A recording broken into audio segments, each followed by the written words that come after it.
ഭാഗമാണോ എന്ന് വിചാരിച്ചു. എഴുന്നേറ്റ് ഇന്ന് ചീത്ത വിളിക്കുന്ന കണ്ടപ്പോഴാണ് മനസ്സിലായത് അഭിനയമല്ല. ഇതിൻ്റെ ഇടയിൽ ഒരു വലിയ കല്ല് കിടന്ന് അതിൽ തട്ടി വീഴുക. തീർച്ചയായിട്ടും കേരളത്തിൽ ഏറ്റവും അധികം വായിക്കപ്പെട്ട ഒരു കഥ, നോവൽ, അത് ഞാൻ സിനിമയായി കാണുന്നത് പോലെ തന്നെ ഇത് വായിച്ചിട്ടുള്ളവരൊക്കെ അവരുടെ മനസ്സിൽ ഒരു വിഷൽ കോറിയിട്ടിരിക്കുന്നു എന്നുള്ള വെല്ലുവിളിയാണ് ആദ്യം ഒരു എഴുത്തുകാരൻ എന്നുള്ള രീതിയിൽ ഇതിനെ സമീപിക്കുന്നുണ്ടാകുന്നത്. എനിക്ക് തോന്നുന്നു അതൊരു വലിയൊരു ചാപ്റ്ററാണ് അതിനെക്കുറിച്ച് സംസാരിക്കേണ്ടത്. എങ്ങനെയാണ് ഒരു നോവൽ തിരക്കഥയാകുന്നു എന്നുള്ളത് തന്നെ. കാരണം 43 അധ്യായങ്ങളിലായിട്ട് ഒരു 3.5 വർഷക്കാലത്തെ ജീവിതം പറഞ്ഞ് ഓരോ 43 അധ്യായങ്ങളിലായി പറഞ്ഞ ഒരു നോവൽ ഒരു സിനിമയാക്കണമെങ്കിൽ ഒരു 9-10 മണിക്കൂറുകൾ വേണ്ടി വരുന്നതാണ്. ഞങ്ങൾ ഷൂട്ട് ചെയ്ത ഫസ്റ്റ് എഡിറ്റ് തന്നെ 3.5 മണിക്കൂർ ആണ് ഉള്ളത്. അപ്പോൾ അതിൽ നിന്നാണ് ഒരു 3.5 മണിക്കൂർ തിയേറ്ററിൽ ഇരിക്കാൻ പറ്റാത്ത സാഹചര്യങ്ങളൊക്കെ നമുക്കറിയാവുന്നത് കൊണ്ട് തന്നെയാണ് അതിനെ മറ്റു ലെങ്തുമൊക്കെ കുറയ്ക്കാൻ സാധിച്ചിട്ടുള്ളത്. അപ്പം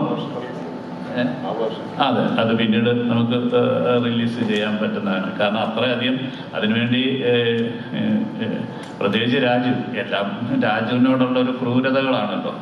ഞാനിപ്പോഴും ഓർക്കുന്നുണ്ട്, ഒരു ഭയങ്കരമായ ഒരു രക്ഷപ്പെടലിൻ്റെ ഓട്ടത്തിൽ ഓടുന്ന വയ്യാത്ത കാലും വെച്ച് ഓടുമ്പോൾ മണൽക്കാട് മരുഭൂമി, മണൽക്കാടെന്ന് പറയാനാണ് പലപ്പോഴും തോന്നുന്നത്.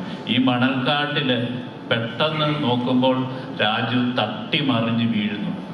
അപ്പം ഞങ്ങൾ വിചാരിച്ചു അത് ചിലപ്പോൾ ഒരു അഭിനയത്തിൻ്റെ ഭാഗമാണോ എന്ന് വിചാരിച്ചു. എഴുന്നേറ്റ് ഇന്ന് ചീത്ത വിളിക്കുന്ന കണ്ടപ്പോഴാണ് മനസ്സിലായത് അഭിനയമല്ല. ഇതിൻ്റെ ഇടയിൽ ഒരു വലിയ കല്ല് കിടന്ന് അതിൽ തട്ടി വീഴുക. ആരെങ്കിലും വിചാരിക്കുമോ ഈ മരുഭൂമിയിൽ ഒരു പാറക്കല്ലുണ്ടാകും?